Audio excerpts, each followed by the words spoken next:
اس سے پہلے سورہ بقرہ کے اندر آیت مداینت کا تذکرہ چلا، جس آیت مداینت کے اندر اللہ تبارک و تعالیٰ نے بیع سلم کا ذکر فرمایا۔ بیع سلم جو 7 شرطوں کے ساتھ حضور صلی اللہ علیہ وسلم نے جائز ٹھہرائی،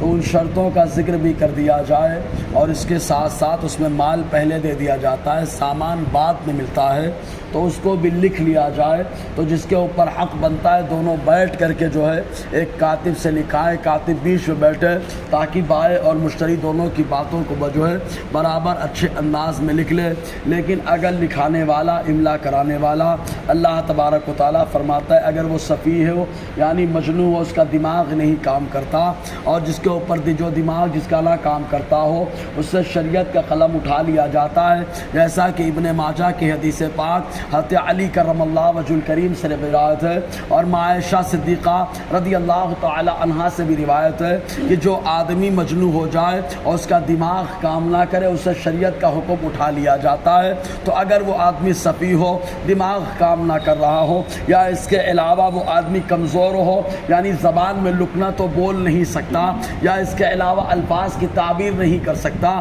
اپنے حقوق کی ادائیگی جو ہے اپنی زبان سے بتا نہیں سکتا، تب ایسی صورت میں وہ آدمی کمزور ہو جاتا ہے، یا اس کے علاوہ کوئی اور صورت پائی جائے جس کی وجہ سے وہ املا نہیں کرا سکتا، وہ تمام باتوں کو لکھا نہیں سکتا، تب ایسی صورت میں اللہ تعالیٰ فرماتا ہے کہ لکھانے والا اس کا والی اور ذمہ دار جو سرپرست ہے وہ لکھا دے وے، یعنی جس آدمی کے اندر بے وقوفی پائی جاتی ہے، یا وہ آدمی کمزور ہے یا املا نہیں کرا سکتا، تو اس کا سرپرست چاہے وہ بڑا بھائی ہو، چاہے وہ باپ ہو، اور باپ کی موجودگی نہ ہو تو دادا ہو، تو جو والی ہو، ذمہ دار ہو، سرپرست، وہ املا کرا دے وے۔ اور جب املا کرایا جائے اور لکھنے والا لکھ رہا ہو، تب ایسی صورت میں وہاں پر 2 گواہ مقرر کر لیے جائیں۔ اگر 2 گواہ مرد ہو تو بہتر ہے، اور اگر مرد نہ ہو تو 1 مرد ہو 2 عورتیں ہو، اور اس صورت میں گواہی مکمل کی جائے، ان باتوں کو لکھ لیا جائے۔ اسی تعلق سے اللہ تعالیٰ ارشاد فرماتا ہے فَإِن كَانَ الَّذِي عَلَيْهِ الْحَقُّ صَفِيحًا أَوْ ضَعِيفًا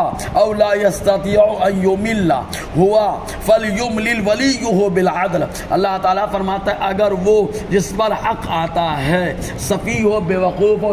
اس کی عقل کام نہ کرتی ہو، او ضعیفہ یا کمزور ہو، او لا يستطيع ان يمل یا وہ املا نہیں کرا سکتا ہے، فَلْيُمْلِلْ وَلِيُّهُ بِالْعَدْلِ تو املا کرائے اس کا سرپرست عدل اور انصاف کے ساتھ لکھا دے ان باتوں کو، اور جو لکھا ہوا رہتا ہے وہ محفوظ رہتا ہے، اس میں جھگڑا اور فساد کی کوئی نوبت نہیں آتی ہے، کوئی انتشار نہیں ہوتا ہے۔ اس کے بعد اللہ تعالیٰ فرماتا ہے 2 گواہ بنا لیے جائے۔ رہا معاملہ گواہی کا، تو کچھ ایسے معاملات ہوتے ہیں جہاں پر عورتوں کی گواہی بالکل نہیں چلتی ہے، جیسے حدود اور قصاص کا معاملہ ہوتا ہے۔ حدود یعنی اگر شراب پینے کی سزا کیا، وہاں پر شراب پینا ثابت کرنا ہے تو مردوں کی گواہی چلے گی، عورتوں کی نہیں چلے گی۔ اسی انداز میں قتل کا جو معاملہ ہوتا ہے، قتل میں جو قصاص کا معاملہ ہے، وہاں پر مردوں کی گواہی چلے گی، عورتوں کی گواہی نہیں چلے گی۔ چوری کا جو معاملہ ہے، وہاں پر اگر چوری ثابت کرنا ہے، مردوں کی گواہی چلے گی، عورتوں کی گواہی نہیں چلے گی۔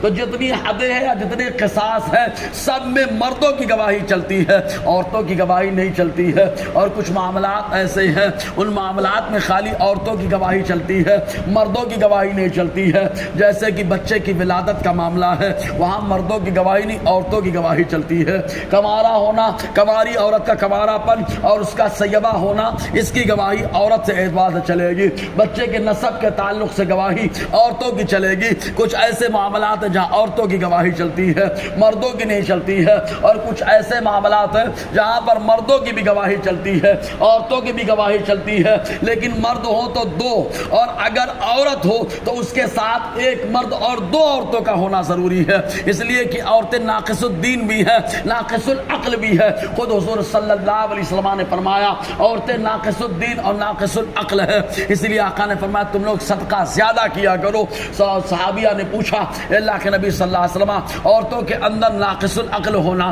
یا ناقص الدین ہونا کیسے ہے؟ حضور نے فرمایا دین کے اندر ناقص ہونا اس طریقے سے ہے کہ مہینہ جب ان کو آتا ہے ان کی نماز معاف ہو جاتی ہے، لیکن مرد کی نماز معاف نہیں ہوتی ہے۔ اور دوسری صورت عقل کا جو ہے ناقص ہونا، اس لیے کہ اللہ تعالیٰ نے